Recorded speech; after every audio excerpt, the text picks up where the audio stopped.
नमस्कार मित्रांनो, मी नितीन गोपाळ आपलं सर्वांचं नवीन व्हिडिओमध्ये स्वागत करतो। तर मित्रांनो, आज आपण अशा कलाकाराला भेटण्यासाठी आलो आहोत। तो कलाकार कोकणचं प्रतिनिधित्व करण्यासाठी आपण त्याला खास मुंबईत पाठवलं आहे आणि अशा स्टेजवर पाठवलं आहे की तो त्या ठिकाणी जाऊन आपल्या कोकणची माती, आपल्या कोकणची भाषा, बोलीभाषा आणि ह्या सर्व गोष्टी आपलं प्रतिनिधित्व करून त्या ठिकाणी सादर करणार आहे। तोच कलाकार आपल्या सोबत बसलाय। तर प्रत्यक्षात त्यांच्याच तोंडून त्यांचं नाव आणि संपूर्ण माहिती आपण या माझ्या मित्राकडून घेऊया। दादा, प्रथम तुमची ओळख करून द्या आमच्या सर्व प्रेक्षकांना आणि चॅनल बघणाऱ्यांना। मी सचिन काळे आणि रत्नागिरी मधलं जे कोकणचा 7 संगमेश्वरी वाज हे जे लोकनाट्य आपलं आहे त्याच्यामध्ये काम करतो। रत्नागिरीमध्ये नोकरीला सुद्धा आहे आणि म्हणजे ओळख म्हणजे हीच आहे की कोकणचा 7 संगमेश्वरी बाज मधला तुमचा सगळ्यांचा लाडका शिवराव म्हणला एवढंच सांगेन। आणि मी चवे गावातला माणूस आहे, म्हणजे रत्नागिरी गणपतीपुळे रोडला 8 किलोमीटरवर माझं गाव आहे चवे म्हणून। तिथे माझं गाव आहे, माझं मूळ घर आहे, पण मी वास्तव्याला रत्नागिरीला असतो, नोकरी आणि सगळ्या गोष्टी। नक्कीच दादा, मला तुम्हाला एक प्रश्न विचारायचा आहे। अभिनय तुम्हाला जमतोय आणि अभिनय तुम्ही करू शकता असं तुम्हाला केव्हा वाटलं? अभिनय म्हणजे मुळात मी लहानपणापासून अभिनय क्षेत्रामध्ये नाही, ऍक्सिडेंटली आलोय मी। आणि आलोय म्हणजे एकदा एकांकिकेला मी माझा इलेक्ट्रॉनिक डिप्लोमा झाला असल्यामुळे मी लाईट एकांकिकेचं नाटकाचं मी करायचो माझ्या मित्रांमुळे।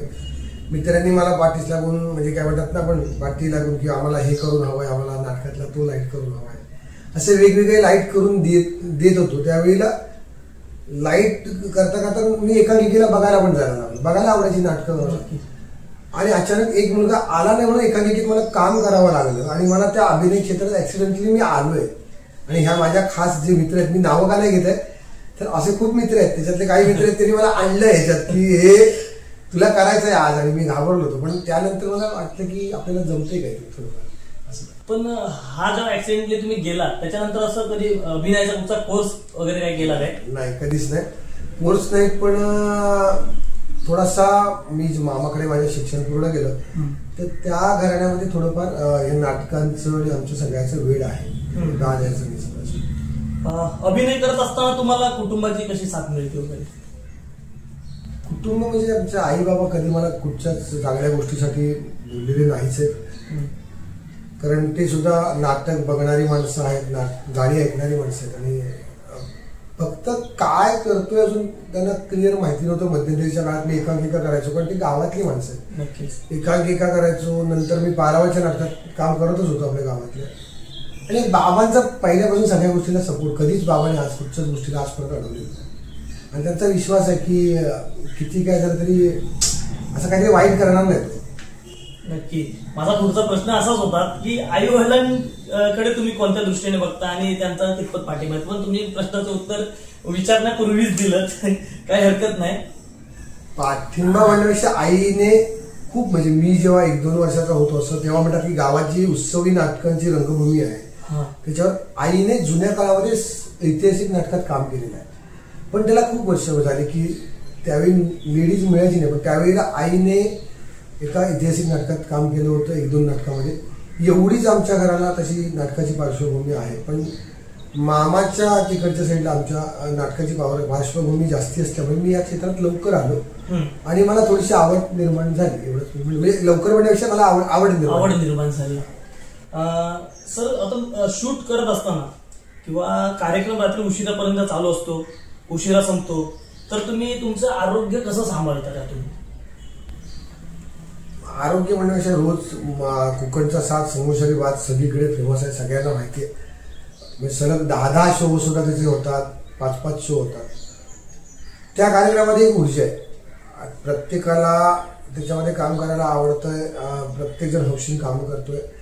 आणि त्याच्यामध्ये काय होतं, म्हणजे कार्यक्रम चांगला झाला की दुसऱ्या दिवशीचे जागरणाचं टेन्शन नाही राहत कधी कधी, कारण आपल्याला दुसऱ्या दिवशी प्रयोग कसा होईल, आपण रोजच्या नाटकाला प्रयोगच म्हणत येतो, उद्याचा प्रयोग, परवाचा प्रयोग, तर ते प्रयोग आपण रोज करतो, रोज मजा वेगवेगळी येते। त्याच्यामुळे जरी थकलो तरी भान राहत नाही, जशी मिळेल वेळ तिथे आपण झोप पूर्ण करतोय। आमच्यातलं तर काही मंडळी जी मुलं आहेत ती 2-2 तास फक्त झोपतात। आम्ही त्यामुळे सकाळी 10 वाजता तरी कामाला जातो, पण काही मंडळी आहेत की ती 8 वाजता कामाला जातात, कधी कधी आम्हाला यायला सकाळी 5-6 वाजतात, 2 तास झोपून ते परत जातात आणि परत संध्याकाळी कामावरनच परत शोला येतात. त्याच्यामुळे काय म्हणतात ना, जागरण किंवा हे सगळं होऊच असेल तर होतं ऍडजस्ट. नक्कीच. आणि 2 तास झोप म्हणजे पुरेशी नाही.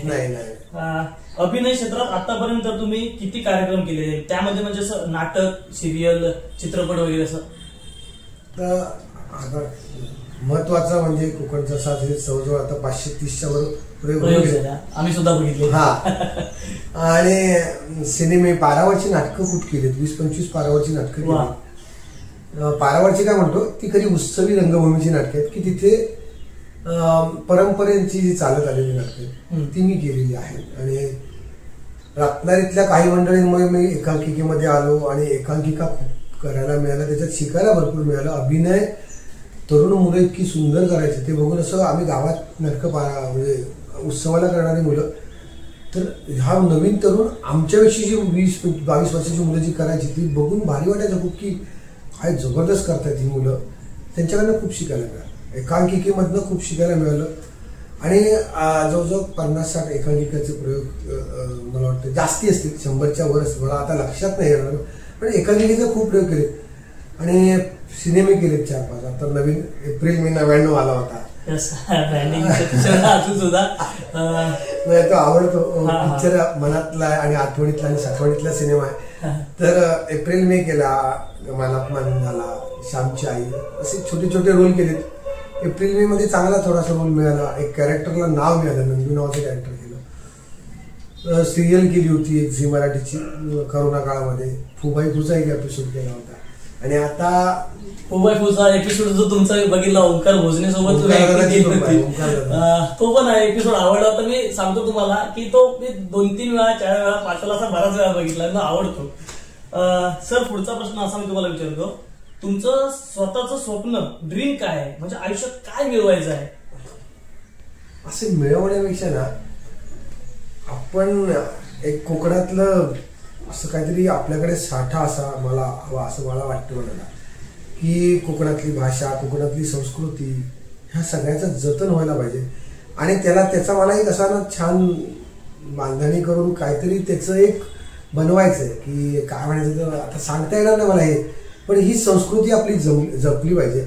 म्हणजे कालानुरूप कोकणाची लोककला ही बदलत जाते, पण वर्षातनं माणसाने एकदा तरी नमन पाहावं, लोकांनी एकदा तरी गावचं उत्सवाचं नाटक बघावं, जाकडी बघावी, नमनातली जाकडीची म्हणण्यापेक्षा अगदी लग्नाची गाणी पण ऐकावी प्रत्येकाने. आणि ही संस्कृती जपण्यासाठीचा एक माझा जो काय म्हणतात ना, थोडासा सहभाग मला असावा कायम, असं मला वाटतं. तुमचं स्वप्न आहे झालं पाहिजे की ह्या सगळ्या गोष्टी जपल्या पाहिजेत सगळ्यांनी.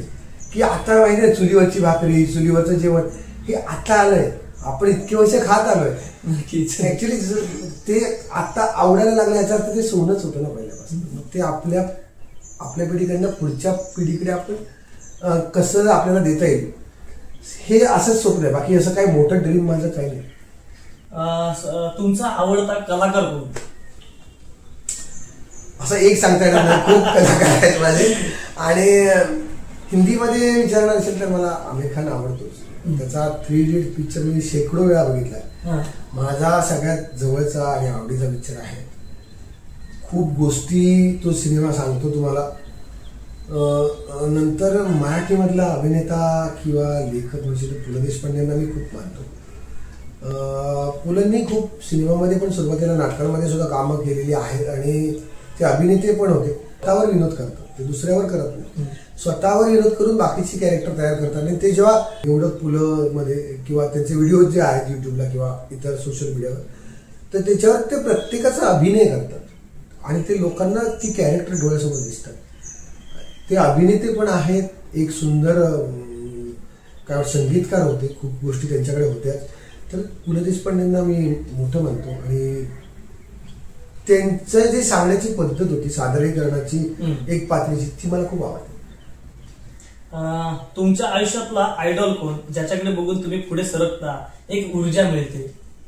माझे आई बाबाच. मी म्हणेन की आयडॉल म्हणण्यापेक्षा प्रत्येक गोष्टीला सपोर्ट, कधीही दुःख नाही चेहऱ्यावर आर्थिक असेल किंवा शारीरिक काही डोक्यात किती टेन्शन असेल तरी बाबा आई कधी सांगणार नाही तुला हवं ते कर.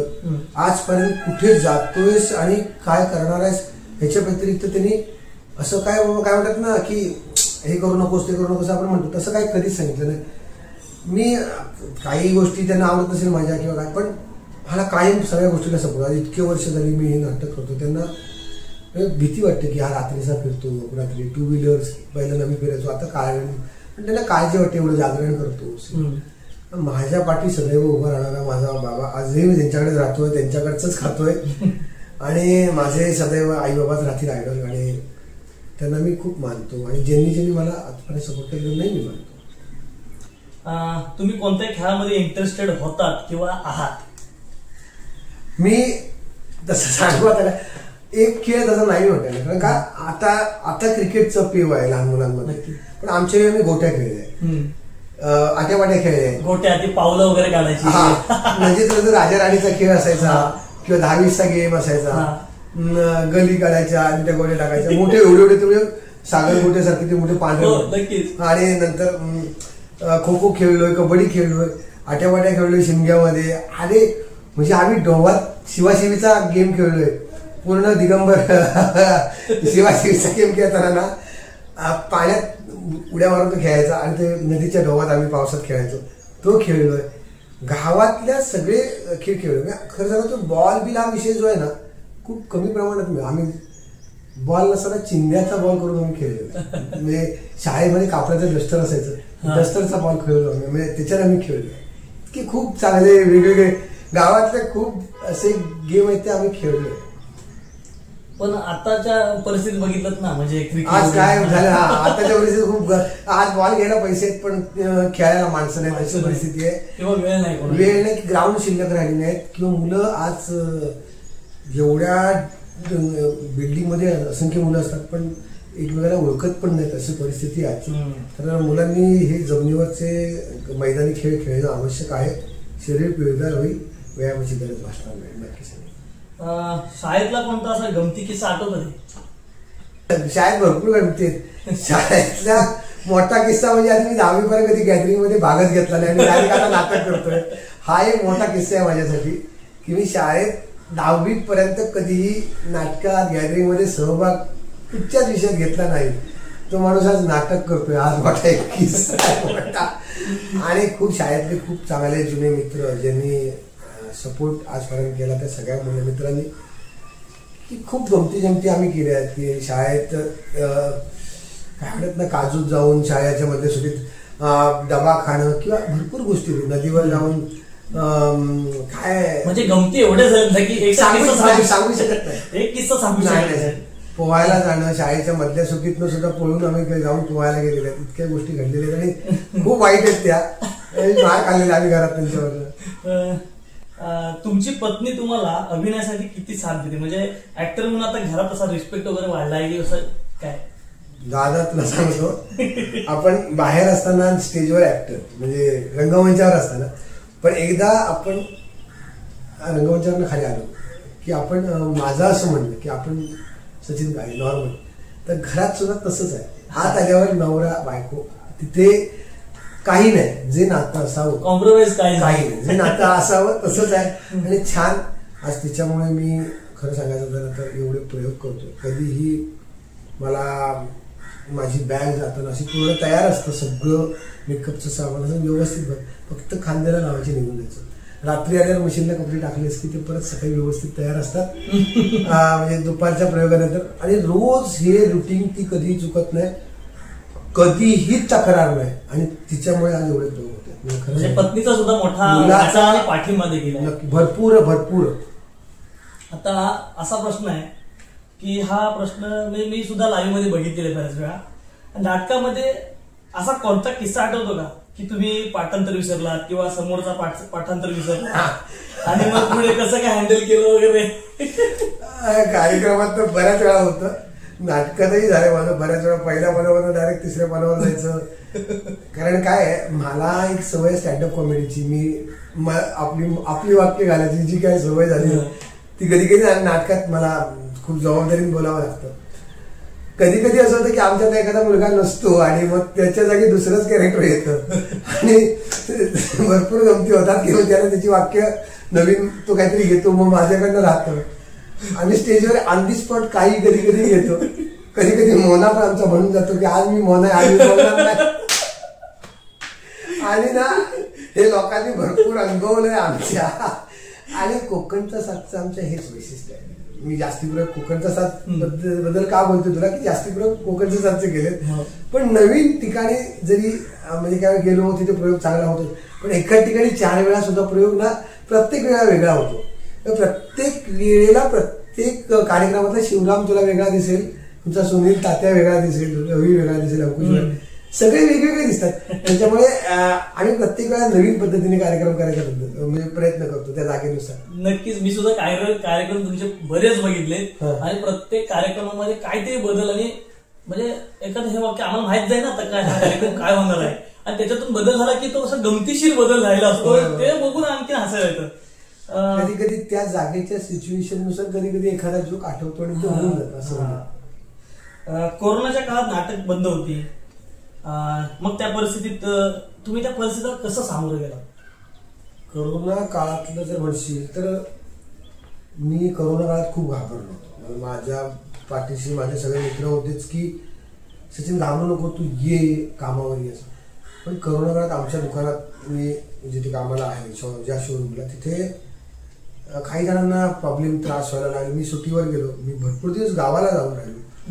भाजीपाला गावामध्ये मस्तपैकी भेंडे असे सगळी भाजीपाला भरपूर केला होता.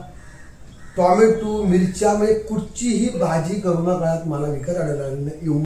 आणि करोना काळामध्ये खूप लिखाण झालं माझ्याकडनं. म्हणजे मी गावात जसं बाबांना मदत करत होतो इकडे तिकडे बागेत भाजीपाल्याला इकडे तिकडे, तर लिखाणही झालं. करोना काळात वाचन झालं, लिखाण झालं, कविता झाल्या.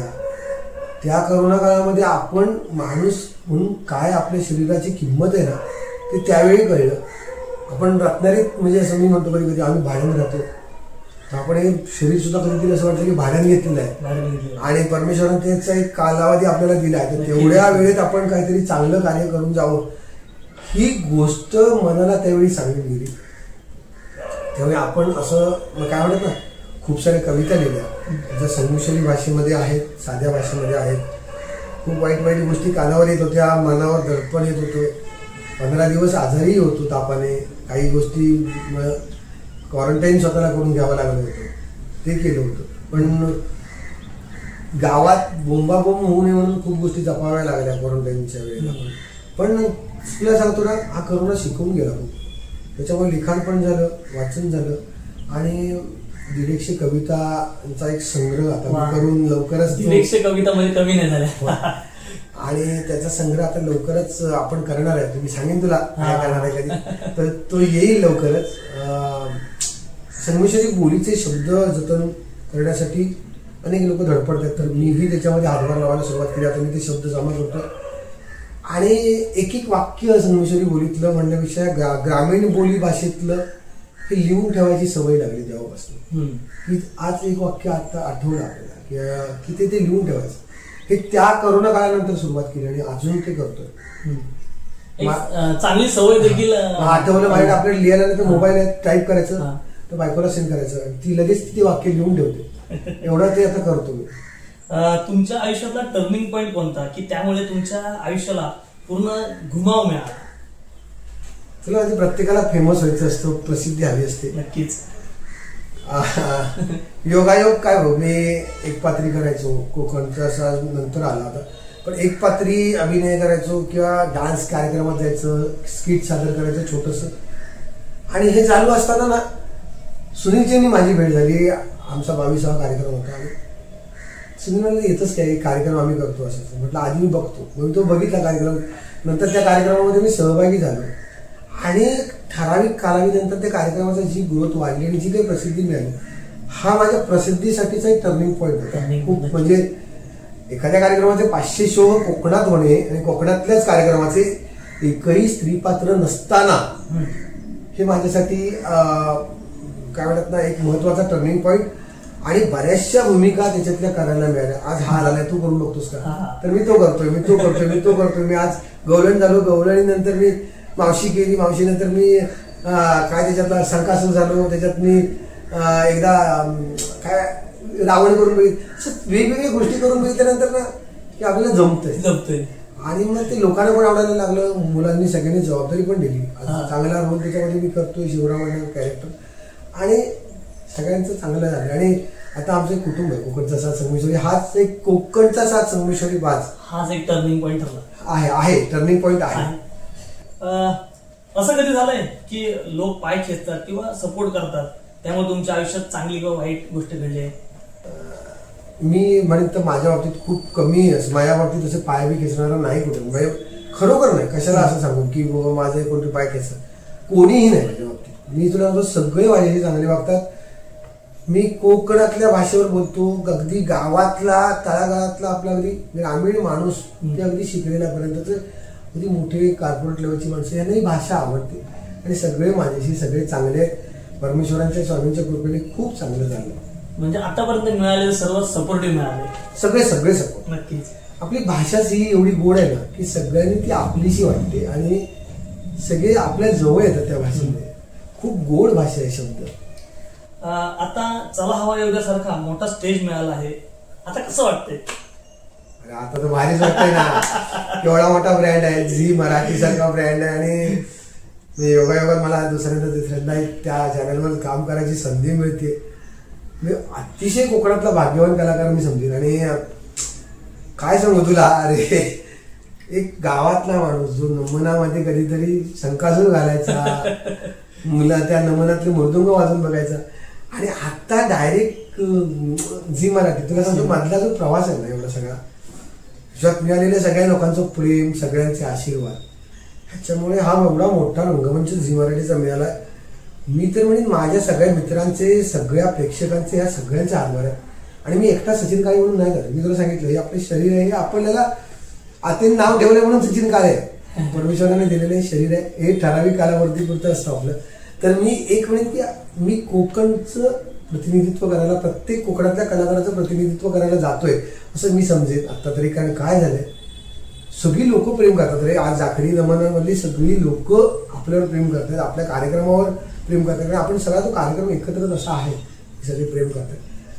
आणि ही कला एवढी मोठी आहे आणि ती आता टीव्हीवर जाणार आहे. भाषा मी नेलीच आहे आणि आता ती नेणारच आहे. त्या भाषेसाठी मी बऱ्यापैकी, म्हणजे तुला सांगतो 70-80% त्या भाषेमुळे मी सिलेक्ट झालोय तिथे. आणि अभिनय हा लागणारच आहे, त्या भाषेसाठी लागणारा तो. पण भाषेमुळे मला झी मराठीने आज तिथे घेतलंय. आपल्या कोकणातल्या स्टोरीज तिथे सांगायला मिळणार आहेत आणि त्यांनी एक्सेप्ट केलं ही चांगली भाषा आहे आणि आम्हाला हवी. त्यामुळे मी खूप भाग्यवान आहे की या झी मराठी सारखा मोठा रंगमंच, पूर्ण झी मराठी, आमचे सगळे सर, मोठे सगळे आमचे कलाकार, आर्टिस्ट जे आहेत, माझे सपोर्टिव्ह सगळे, सगळ्यांचे मी आभार मानेन की मला एवढा मोठा रंगमंच. स्टेजवर ऍक्टिंग करताना मनात कोणत्या प्रकारची भीती वाटते? कायम प्रत्येक वेळा गणपतीचं नाव घेतो आणि स्टेजवर जातो. मी खरं सांगतो तुला, कितीही मोठं रंगमंच, छोटा रंगमंच असू दे, भीती मला कायम वाटते. काय असतं, कार्यक्रम आपण सादरीकरण करायला गेल्यानंतर तिथे ना लोक तुम्हाला किती एक्सेप्ट करतील हे प्रत्येक वेळा भीती असतेच ना. तर एकदा 5 मिनिटं गेली, एकदम आवडलो की मला काय वाटतं, पहिल्या एंट्रीला मला थोडीशी भीती वाटते. आणि पण नटेश्वर परमेश्वराचं नाव घेऊनच कायम जातो. गणपती बाप्पा, स्वामीचं म्हणतात सांभाळा. चला चला हवा योद्ध्याची संपूर्ण टीम सपोर्टिव्ह आहे? भरपूर भरपूर. तुला सांगतो, एकदाच भेटलोय आता, 1-2 आता मी काल शूटिंग संपून आलोय. अरे काय सांगू, देव म्हणतात सगळे रे. म्हणजे एवढं प्रेम केलेली पहिल्या दिवशी आहे त्या भाषेवर आपल्या. ते प्रत्येकाला सपोर्ट करतात, जे वेगवेगळ्या विभागात जे आले त्या सगळ्यांना सपोर्ट करतात. पण सगळेच, म्हणजे आता प्रियदर्शन दादा असेल, कुशल दादा असेल, आमचे श्रेयताई असेल, नंतर गणेश दादा असतील, गौरव दादा आहे, आमच्या पूर्ण टीम, अमोल सर आणि आमची जी टीम आहे ह्यांची डिरेक्शन टीम, रायटर टीम, अरे सगळे बाबा तुला सांगतो केवढा ते सपोर्ट करतात. एवढा सपोर्ट करतात ना की प्रत्येक एवढे सगळे कंटेस्टंट आमचे जे आहेत ना त्याच्यामध्ये सगळ्यांना ते जवळ घेऊन प्रत्येकाला असं कर आणि खूप सपोर्ट. तुमचं वर्कशॉप झालं, इतकं जबरदस्त वर्कशॉप आमचं त्यांनी घेतलंय, खूप भारी. आणि प्रत्येक माणसाला तेवढा वेळ देतात, सगळी सपोर्ट करतात, सगळे ऍक्टर. झी मराठीचे चॅनल हेड पासून सगळेच कमाल आहे. म्हणजे आपल्या कोकणातल्या माणसाला एकदम एवढं सगळं बघायला मिळत नाही, पण तिथे गेल्यावर ते सगळ्यांनी सपोर्ट केलाय, खूप सपोर्ट केला. नक्कीच. आणि आता एक महत्वाचा प्रश्न आहे, तुमच्याकडे बघून आणि तुमची ऍक्टिंग बघून अनेक लोकांच्या आणि अंगात आहे ना ऍक्टिंगचा कलाकार दिसतो. त्यासाठी तुम्ही काय टिप्स द्याल की त्यांना त्या क्षेत्रात आवड आहे पण तिथपर्यंत पोहोचणं शक्य होत नाही, मग त्यांच्यासाठी तुम्ही काय टिप्स द्याल? मी खरं सांगतो तुला, मी टिप्स देण्यावर खरोखर मोठा नाहीये. म्हणजे ऍक्टिंग म्हणजे तुला सांगितलं ना, हे लोककलेचं जे बाज आहे तो एक वेगळा आहे. त्याची ऍक्टिंग मला जमते, म्हणजे लोकांना आवडते. मी जमते असं म्हणणार नाही, पण मी प्रयत्न करतोय जमवायचा. आणि लोकांनी एक्सेप्ट केलं की हा छान करतोय आणि प्रसिद्धीही मिळाली. पण मी एक सांगेन की प्रत्येकाकडे एखादी कला असावी. आज तू तुझं चॅनल चालवतोय आणि नितीन गोपाळ ब्लॉग्स तुझं चॅनल, तू काय मग गडबडत असतोस, वेगवेगळे करत असतो. तुझा एक हा छंद आहे. तर मी प्रत्येकाला एकच नाही, आपल्या मनातली जो छंद आहे तो प्रत्येकाने वाचन असेल, कला चित्रकलामध्ये असेल, काही असेल तो जपासा. नाटकामधला असेल तर नाटकामधला जपा. आणि मी नाटकात काम करतो, आपल्याला हसवायला मिळतं लोकांना. आणि काय सांगू तुला, एक मी वाक्य असं ठरवलं की माणसाच्या आयुष्यामध्ये असंख्य दुःख आहेत. प्रत्येकाला मी आज बोलतोय पण माझ्या पाठी काही ना काहीतरी कसल्या तरी गोष्टीचं दुःख असेल, तर ते प्रत्येकाचं दुःख यात. आता चला हवा येऊ द्यासारखा मोठा स्टेज आता तुम्हाला मिळाला, तर तुमचे मित्र तुमच्याकडे आता कोणत्या दृष्टीने बघतात? अरे बापरे, ते आहेत म्हणून मी एक घर सांगायचं तुला. आज तुझा सुद्धा सांगायचं झालं तर तू सुद्धा एक मित्र आहेस माझा. अरे मित्र म्हणजे आमची कोकणची टीम मी पाठीशी आहेच, पण माझी काल गावातली मंडळी सगळी आलेली गुच्छ रत्नागिरीमध्ये. तुला काय सांगू, मी रत्नागिरीत आल्या हे 15-20 जण आलेले होते. अरे वाडीतली सगळी मंडळी, असंख्य फोन. म्हणजे तुला माहितीये की आता माझा फोन वाचतोय खूपदा, तू बघा नसतं आल्यापासून 15-20 कॉल येऊन गेले. आत्ता सुद्धा कॉल चालू आहे आणि हजारो मेसेज आले तरी मला. आणि हे मेसेज मी तर म्हणेन, बघ ना, आपण एखाद्या भावाला आपल्याला कधी आपण फोन करताना विचार करतो, पण आज मला एवढे फोन एवढे मेसेज आले. हे सगळ्यांचं प्रेम आहे आणि त्या प्रेमाच्या जोरावर त्यांच्या मिळालेल्या ज्या काय मला आशीर्वाद आहेत ना, त्याच्यामुळे हे आज एवढं छान चाललंय. आणि खूप माझे मी सगळ्यांचे इथे या तुझ्या चॅनलच्या माध्यमातून सगळ्यांचे आभार मानेन की असाच कायम सपोर्ट करा मला. आणि मला जमेल तेवढी ही कोकणची लोककला आणि काय म्हणायचं तर प्रसिद्धीला कशी जाईल त्याच्यासाठी नक्की कायम प्रयत्नशील राहील. दादा चला हवा येऊद्यामध्ये सिलेक्ट झालाय, दादाचे 1-2 एपिसोड देखील शूट झाले, परंतु दादाचा कार्यक्रम झी मराठीवर कधी लागणार आहे ते दादाकडून ऐकूया. 26 तारखेला टेलिकास्ट होईल. आता सगळं ऍडव्हर्टायझिंग चालू झालेलं आहे. वेळ आणि तुम्हाला टीव्हीवर बघायला मिळेल सगळी. खरं सांगायचं झालं ना तर आता आमच्याकडे 26 तारखेचे फक्त आले. मला वाटते आज पडणार होतं, पडलं सुद्धा असेल सकाळपासून. मी खरं सांगू मोबाईल मी व्हॉट्सअप मेसेज खूप बघू शकलो नाही. खूप मेसेज आलेले आहे, चालू आहे. आता सुद्धा कॉल चालू आहे, कटकट केलाय. तर मी एवढं सांगेन की आज 26 तारखेपासून चालू होणार आहे. 2 दिवस. वार कुठचा आहे? शनिवार रविवार आठवड्याचा असणार आहे. सांगायचं तर एवढंच की कोकणातल्या मी सगळ्यांना विनंती करेन की प्रत्येकाने आपल्या ही कोकणची कलाच मी सादर करायला गेलोय. तुझ्या चॅनलमधनं तूही सगळ्यांना सांग की कोकणची कला आपण ही भाषा मुळात मी रंगमंचावर घेऊन जातोय मुंबईतल्या आपल्या झी मराठीच्या.